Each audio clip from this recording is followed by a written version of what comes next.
been a current event that I've been really on as of late. It's the issue between gun control and gun advocacy. As of late, there is no doubt have been a lot of incidents where it involves these kind of stuff. And at the moment, I know a lot of people are caught in between these two sides. What I'm here trying to do is to educate people and inform them about what is and what is not. Mainly, mostly on the, what's the word I'm looking for, the myths behind all these statistics and everything.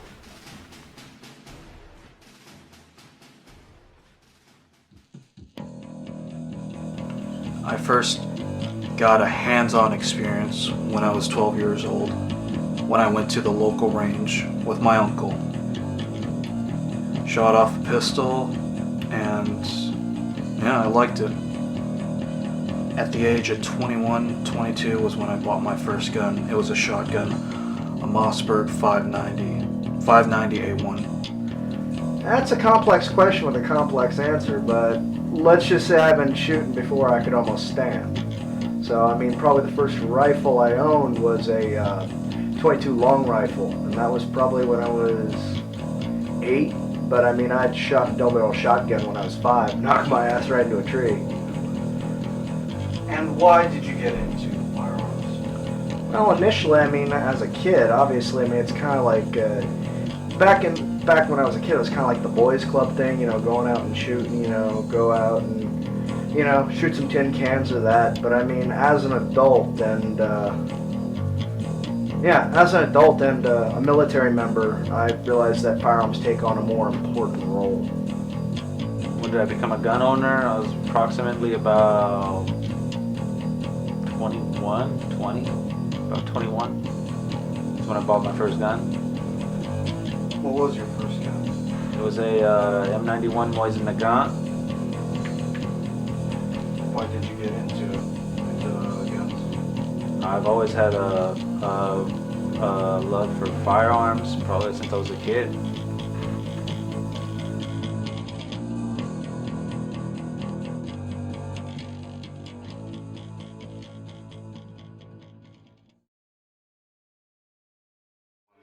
The FFL is a federal firearms license. It's a license required by the federal government to sell firearms to the general public. And is it hard at all to get an FFL? How long does it take? The time frame can be however long it takes the feds to do the paperwork. But a federal firearms license requires that you apply, you have a clean record, you pay your fees, as well as you have to have a business set up, giving them diagrams of your business, the security arrangements you have for it, and then they do an investigation. In some cases, they actually come out and do its physical inspection on the business establishment to make sure it meets their guidelines for a business, and before they'll issue the license at all. And that's a renewable license. You have to as well. You have records that you have to keep that have to be done a specific way. They come out and they audit your records on a regular basis. You have mistakes on any of the records you're keeping, you get gigged on it. If you get too many mistakes, then you go into a rehabilitation program. You have to meet certain criteria, or you end up losing your license. But there are still people that do it outside of an FFL deal, like a straw or like gun shows, basically. Well, gun shows, that's really a misnomer as far as that. There is, in some states, you can do a private party transaction at a gun show where it is a cash and carry, but most of your states do require a background check, whether it be an instantaneous background check or like California, you still have to go through the background check and the 10-day waiting period. So if you go to the gun show here, you can buy a firearm, sure, but you're going to end up going back to the dealer to finish the transaction out, wait your 10 days while they do a background check on it. So the idea that somebody's just going to go to the gun show, grab a gun, and disappear, while the percentage that could possibly happen, it's really not going to. Most gun shows are not going to want to lose any of their credibility. I think the statistic is that there's less than even 14% of firearms transactions made through a gun show. And also, on another thing, can you describe to people what a straw purchase is? A straw purchase is any time you are buying a firearm for somebody else using your background information to do it. As in, well, the guy in New York, it was a perfect example. The guy that had the shooting in New York that shot the firefighters, he could not legally own a firearm, so he had somebody else buy it for him that had a clean record. It's totally illegal, and it's subject to felony charge when you get caught doing it. Right.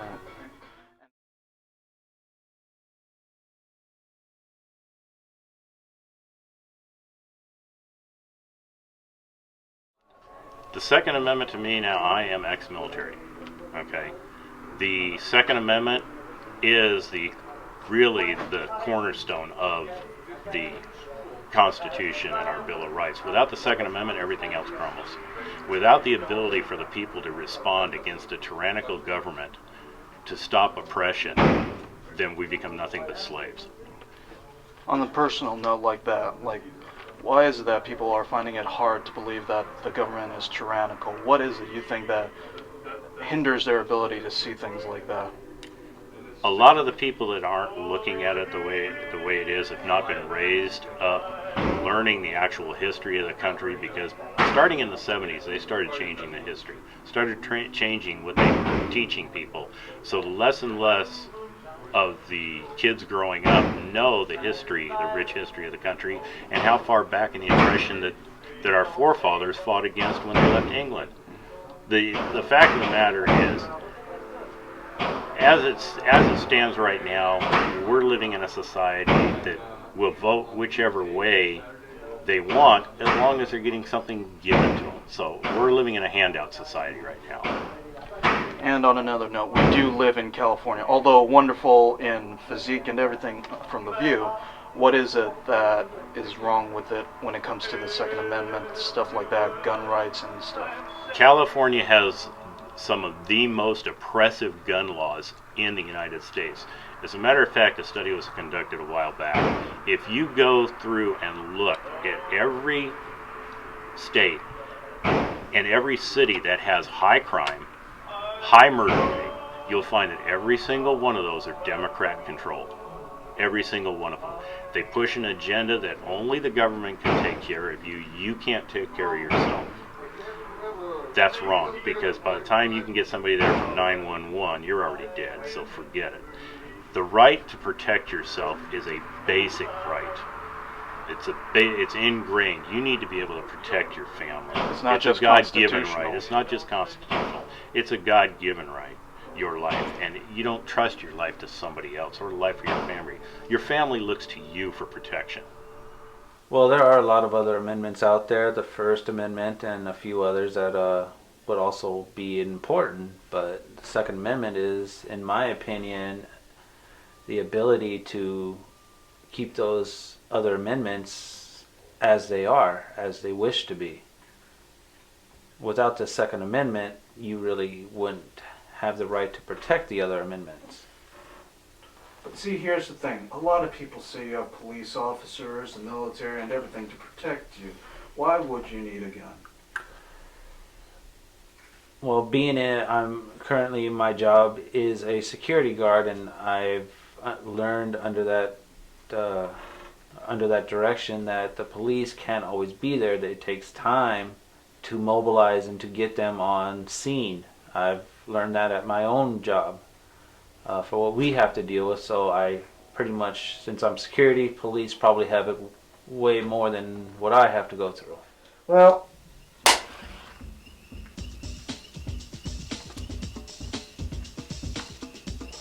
the Second Amendment, for all intents and purposes, as far as I'm concerned, is a block. It is the one law, the one concrete law in the Constitution that protects all the other laws. Every law in the Bill of Rights is, sadly enough nowadays, so easy to be taken away. I mean, we no longer have a right to privacy.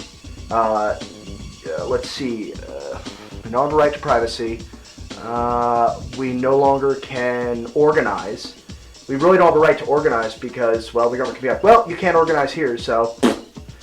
I mean, technically, all these other laws, which our government is supposed to enforce and protect, they don't.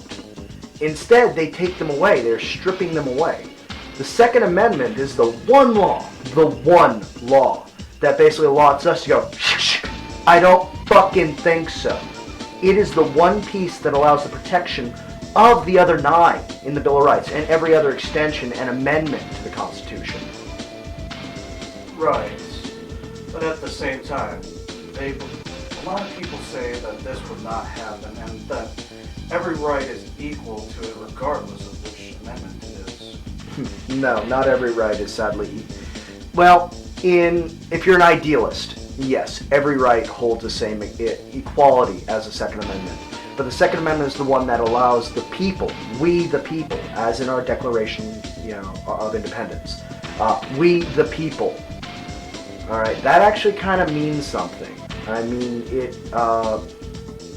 allows us, we the people, to defend the rights to which this country was founded upon. And, well, we're not really doing a good job, sadly.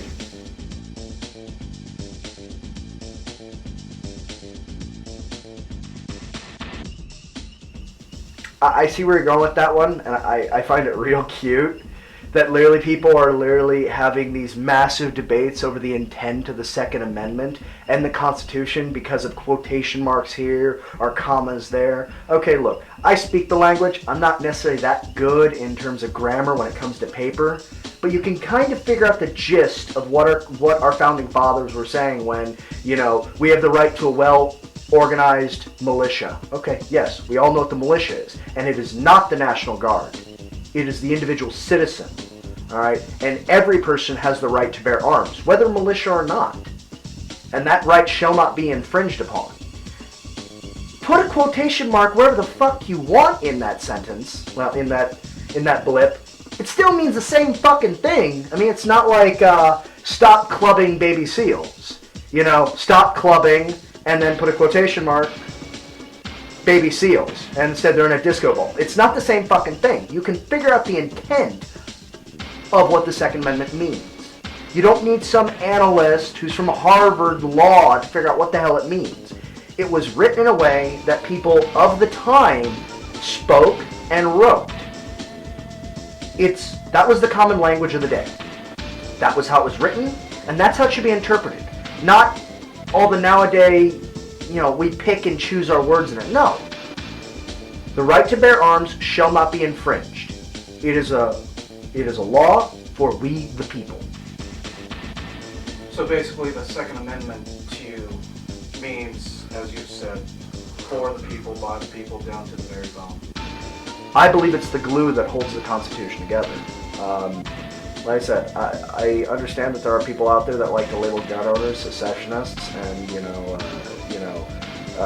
domestic terrorists if they really want to get freaking radical, especially with all the assault ban stuff and assault weapon snafus that are going on around the country. But the truth of the matter is that the gun owners are, as far as I'm concerned, if they're not mentally ill, and that is a concern. That is a legitimate concern. And I do believe that if somebody is trying to purchase a weapon, they should, get mentally checked. And I can respect that. But however, to say that gun owners are the problem in this country, legal gun owners are this country. They're exactly what our forefathers were. So to now say, oh no, now the rules are, we're not playing the same game anymore. The rules are different. No. The Constitution says these rules always apply.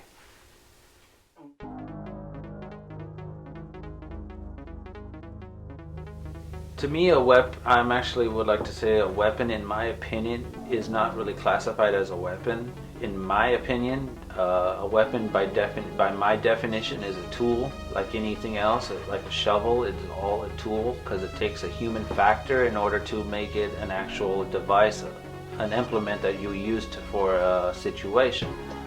We regard them as weapons because of their lethality, but it actually takes the human implement to actually make it work. Without the human, a firearm is just paperweight. Yes, but you can't deny the whole fact that a lot of people have died because of guns. A lot of people have died, but where's the statistics that would say how many people have actually survived or even lived as a result of them? Yeah, like I said, so have knives, swords, crossbows. I mean, technically, I mean, if you want to go historical, I mean, more people died in the 100-year war between France and England. All right, I mean, and that's going way back. But I mean, the truth of the matter is that they say that, oh yeah, more people die because of guns. Sure, yeah.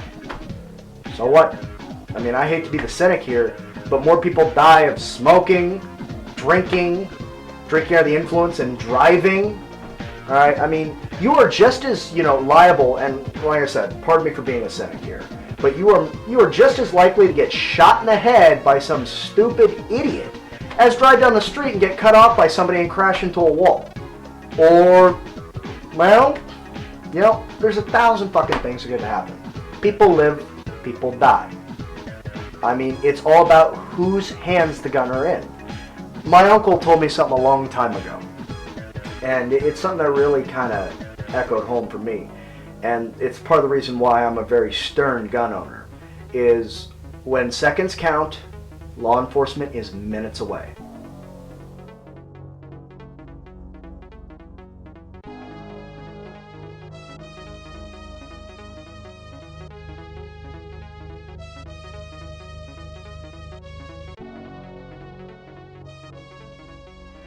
This is a Springfield M1 SOCOM. Semi-automatic, okay? Semi-automatic, meaning that every time you pull the trigger, it will cycle back, extract a round out of the magazine, and reload the gun. So each time you want to fire it, you have to pull the trigger. It's not full auto. Full auto requires that you just hold the trigger back, and it fires everything off. One pull of the trigger empties the magazine. This one is no different in function than your standard AR-15. The difference is this is not an assault weapon, and this one is, because this has a pistol grip. The function is exactly the same. The funny thing is that people label it the assault weapon as a preferred choice, a preferred weapon of a mass murderer. Nope. So let's look at a couple of the most tragic incidents that happened in recent history, shall we? Sandy Hook. Yep, the guy had a semi-automatic rifle. He had an AR-15, an Armalite Colt rifle. He didn't use it most of the time. Actually, I think it was in the car. I believe so. I believe it was in the car. And then he basically had been using the pistols on his person to sadly kill off the children, which is a sad, horrifying instance. Let's look at the Aurora shooting. The guy had a semi-automatic weapon, but he didn't reload it. He immediately moved on to a secondary weapon system and then literally kept reloading that until he fled the theater. The preferred weapon choice of a mass murder, if you want to categorize an assault weapon, which is kind of a redundant, idiotic term if you really think about it. Assault weapon. Well, what's a weapon do? Assaults. But anyway, it's a ludicrous term to me, but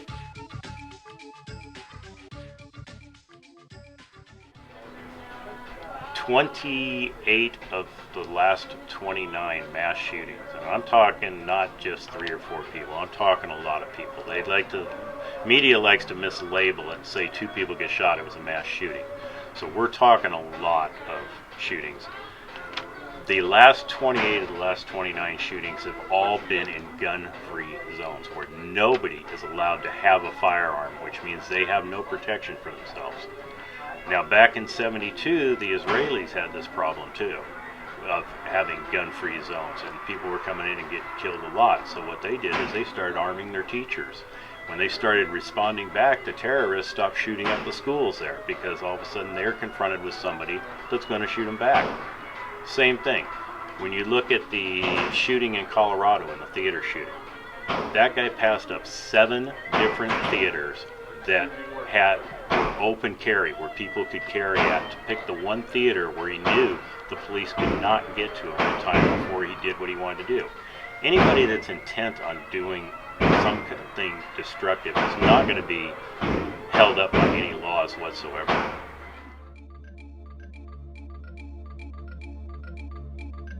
Well, you've had me up here running my suck for probably way too long, and probably your entire class is asleep by now, but if I can give one final thought, it's probably that do your due diligence, do your research. If you have issues with guns, if you don't believe in them, that is your choice, but I would suggest that you do your due diligence. You get the facts straight before you establish an opinion, because there's a difference between an opinion and a well-educated opinion. And honestly, ask the question, if you live here in the United States, what would our founders think? There's that whole Christian methodology. What would Jesus do? And like I said, I'm not a Christian, but I ask the question on a daily basis, what would my founders do? What would the people to which I revere as an American citizen, by birthright, what would my founders do? And would they be turning over in their graves right now? If they literally looked at what this country has become, would they turn over in their graves? I think the answer to that question is yes.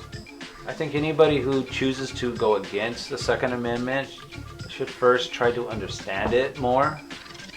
Should try to at least try to get an experience of what it takes to actually, like, just to get experience under firearms, to get experience of their usage, not just to say, oh, it is evil. I'm like, you can't just say that. It's best to just get more of knowledge towards it.